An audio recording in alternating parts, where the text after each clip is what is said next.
T-Man 978 Chill Review. Hello everyone, T-Man 978. Right now we're taking a look at Star Wars The Black Series, Star Wars The Book of Boba Fett, Fennec Shan right there. Look at that. Beautiful. Here is this right here. If you want to see the bio, you can pause and read that. Here's a better look at this because I had the autofocus locked. Alright, here she is out of packaging, and she looks beautiful. The sculpting is always great on these figures. And oh yeah, by the way, she's all suited up right here with all her gear that came in the package.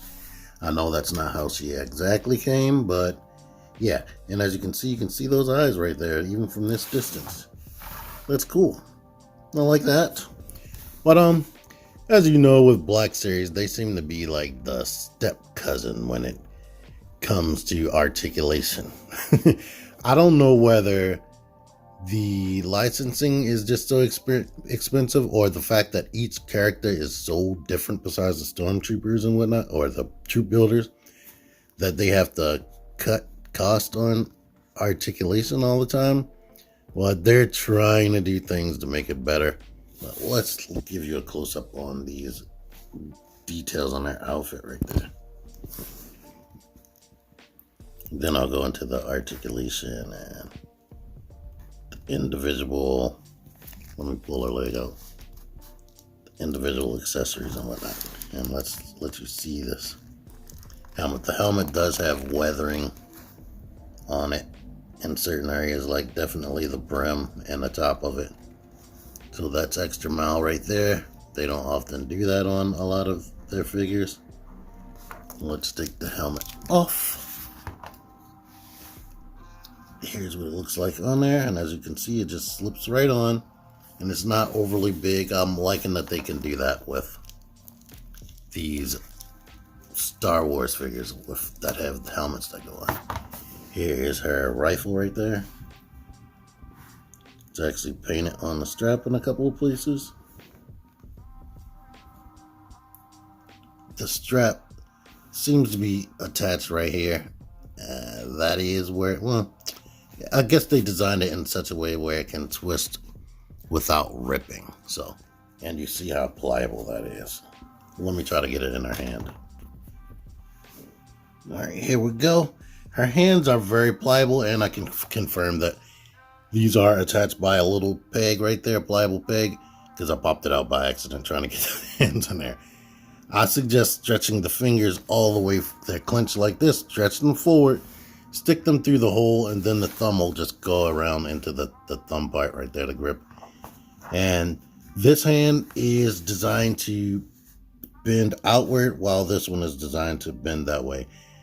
I hope someday that they can come up with a universal wrist type situation that actually works, so it wouldn't have to be so difficult to do something like that. And here we are. I'm gonna get her unassisted right here, so that's good. And the neck articulation allows for her to put her head that way.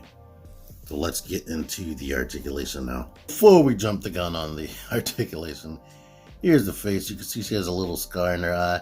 And the face is really, really good. The fact that the show is just now starting lets you really appreciate getting the figure now. So it can be like, oh, hey, that's that lady from the show. Look, it's exactly her. She's pretty. Look at that. But I know the head appears to be on a double ball pose, because you see how the back of the way they sculpted the back of the head right there. You're not going to get a bunch of range out of that. The best you can do is look. Let me lock this focus. Come on, bro. You can look down a lot with the upper neck joint, but looking up, not so much, because that's going to fight you. But it is on a ball at the base of the neck, so she can get head tilts, and you can pop the head off if you push it too far, trying to get good articulation. La dee dee dee dee dee dee da da da da. I'm not cutting this. I'm tired of editing so much. Editing is the bane of doing reviews, but here, look, I can get her looking up that much using the base of the neck. No butterfly joint. which would have been great, but she can raise her arm that much because these shoulder pads are super pliable, just like the strap on that gun. But she can do all this and raise her arm that way. The elbows, thankfully, even though they're not double jointed, bend more than 90 degrees. And they rotate right here, so she can bring her arm across her body a bit. Not that great, but she can. She can touch her face as need be. And this is pliable. It's not on any type of ball joint, but yeah. Upper torso. She can get that. She can get that.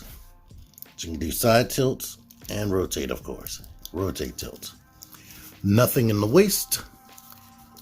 Her leg can kick up 90 degrees.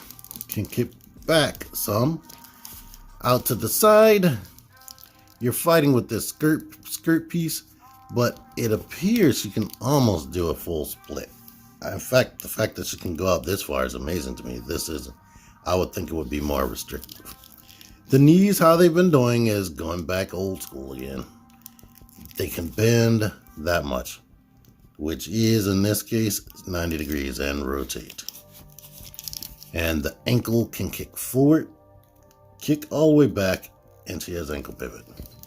So you should be able to get her in a good stance, no problem, because the knee can rotate to fit what you need. So it's almost like a universal joint a bit when it comes to having the ankle positioned correctly. So there you are, that. So yeah. Only things, I wish that every figure that ever comes out from any company had extra hands, especially when the hands are just so limited. Like if she came with fist for fist fighting, that would be good. The facial expression, she kind of always looks like this, so I'm not too pressed on that in this particular case. I'll give her a slide. But she can also have on this as well, so all you see is the eyes, so that's an option. Yeah, main thing we see her with is the helmet and this gun. So she's good there. Let's grab a comparison right now to another 6-inch action figure, which is my Alley Viper right here. I don't know how tall she is in real life, but as you know, Black Series seems to be smaller than Hasbro's other 6-inch lines, depending on the characters. And she is very short right here. Here is a suited Marvel Legends right there. I hate it when I say here and right there at the same time, but I'm leaving it in. All right, here is a female Lightning Collection character and a female Marvel Legends. And there's no getting around it. The Black Series is a whole different scale than everything. They are way smaller.